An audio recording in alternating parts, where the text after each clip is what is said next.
पुढची बातमी बघूया। भाजपाची राष्ट्रप्रथम ही घोषणा आता भ्रष्टप्रथम आणि मुस्लिम खतम अशी झालेली अशी टीका आमदार उत्तम जानकरांनी केली आहे। तर भाजपाचा सगळा खेळ ईव्हीएम मशीनवरती आहे। मी अनेक वर्ष भाजपात राहिलोय, मला भाजप माहिती आहे असंही जानकर म्हणाले।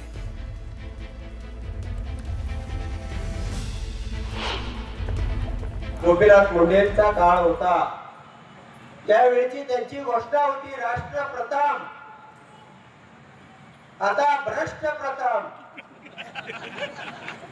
मुस्लिम खतम। या राज्यामध्ये मुस्लिम असताच कामा नये, या देशामध्ये मुस्लिम राहता कामा नये, ही भूमिका घेऊन हे सरकार स्वतः लढतंय। अरे त्यांच्या डोक्यावर परिणाम झालाय, त्यांना तपासण्याची आवश्यकता आहे। आता आपण मैदानात येऊन काम करा। मी सातत्यानं सांगतोय, कधी मतचोरी, कधी ईव्हीएम मध्ये घोटाळा, कधी पैसे आले, ही तकलादू कारण काढून पराभवाची कारण का शोधताय तुम्ही? अरे निवडणूक जिंकायची असेल तर लोकांच्यात जायला लागतं, लोकांचं काम करायला लागतं, लोकांची सेवा करायला लागते।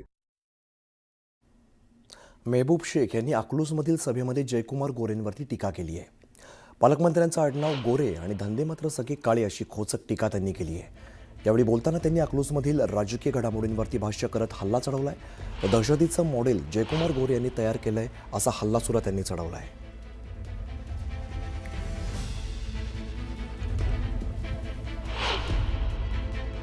जर अकलूजकरांना तिकडे नेऊन विकास दाखवा, किंवा जे पालकमंत्री ज्यांचा आडनाव गोरे पण धंदे सगळे काळे, त्यांच्या वाडी गाव आहे, त्यात नेमकं तुम्ही अशी काय क्रांती केली 15 वर्षात ती दाखवा, आणि मग अकलूजकराला विकास मॉडेल दाखवा। आणि सारखा एक रट्टा लावलाय, अकलूज मध्ये दहशत आहे, दहशत आहे। अरे अकलूज मध्ये जर दहशत असती तर 3 पॅनल उभा राहिले असते का? अरे दहशत ही दोंडाईच्या लातूरचा मंत्री गिरीश रावल आहे भाजपचा, त्याची आई बिनविरोध करायसाठी पोलिसांना पाठवून उमेदवार उचलून आणले आणि 26 बिनविरोध केले। तुमचे मंत्री आहेत गिरीश महाजन, त्यांनी त्यांची बायको बिनविरोध केली, तिथं बळाचा दहशतचा वापर केला। अरे अकलूज मध्ये दहशत असती तर 3 पॅनल झाले नसते। मोहिते पाटील कुटुंब हे दहशतीने नाही तर त्यांनी अकलूजकर आणि सोलापूर जिल्ह्याचे लोकांची मनं हे प्रेमाने आणि कामाने जिंकले।